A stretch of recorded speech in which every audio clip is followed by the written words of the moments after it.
तो प्यारे बच्चों, आज की इस वीडियो में देखेंगे एड ग्रेड अभ्यास पुस्तिका 2024-25 की आपकी न्यू बुक है कक्षा 7 विषय सामाजिक विज्ञान।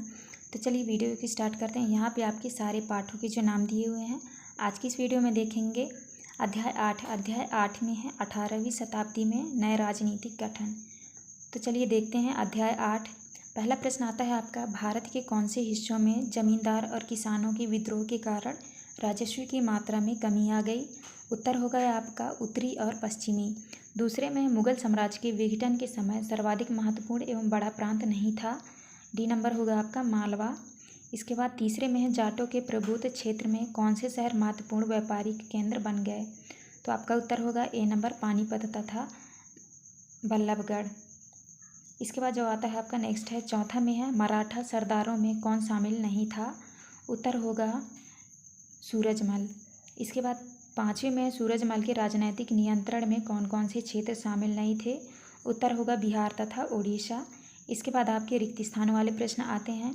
तो आपको जो ए में भरना है गुरु गोविंद, दूसरे में भरना है आपको दल खालसा, तीसरे में भरना है आपको सैन्य बल। इसके बाद आता है आपका नेक्स्ट में है चौथे में आपको भरना है बाजीराव बल्लाल। इसके बाद पाँचवें भरना है आपको जूड़ामन। इसके बाद आता है आपका सातवें में है सवाई जयसिंह ने खगोली वेधशालाओं का निर्माण कहाँ कहाँ कराया था? तो आपको उत्तर में लिखना है सवाई जयसिंह ने खगोली वेधशालाओं का निर्माण दिल्ली, जयपुर, उज्जैन, मथुरा और वाराणसी में कराया था। आठवां में है विंध्य राज्य के विस्तार का श्रेय किसे प्राप्त है? वे किन क्षेत्रों के खिलाफ सैन्य अभियानों के लिए जाने जाते थे? उत्तर में लिखना है विंध्य राज्य के विस्तार का श्रेय बाजीराव प्रथम को प्राप्त है। वे मालवा, बुंदेलखंड, गुजरात और पुर्तगालियों के खिलाफ सैन्य अभियानों के लिए जाने जाते हैं। नौवां में है सिखों द्वारा स्थापित राखी व्यवस्था किससे संबंधित थी? उत्तर लिखना है सिखों द्वारा स्थापित राखी व्यवस्था सिखों की आर्थिक स्थिति सुधारने में संबंधित व्यवस्था थी। इस व्यवस्था के अंतर्गत किसानों से उनकी उपज का 20% कर के रूप में लेकर बदले में उन्हें संरक्षण प्रदान किया जाता था। 10वां में है 1737 ईस्वी के बाद मराठों का प्रभुत्व किन किन क्षेत्रों में फैला था?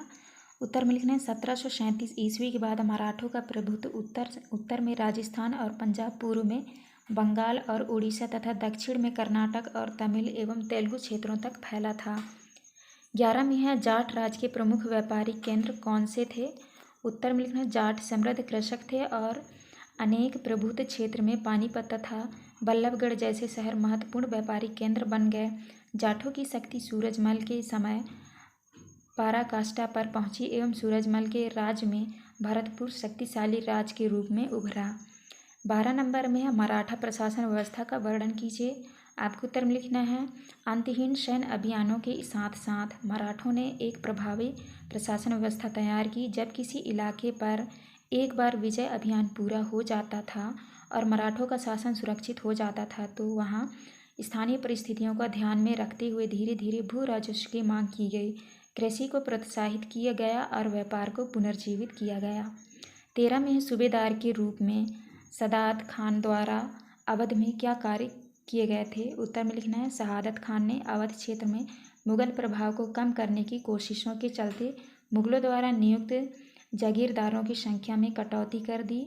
उसने जागीरों के आकार में भी कटौती की और रिक्त स्थानों पर अपने निष्ठावान सेवकों को नियुक्त किया। धोखाधड़ी को रोकने के लिए जागीर अधिकारियों के खातों व लेखों की जांच की गई। 14 में है दल खालसा किसे कहते थे? वे किस प्रकार कार्य करते थे?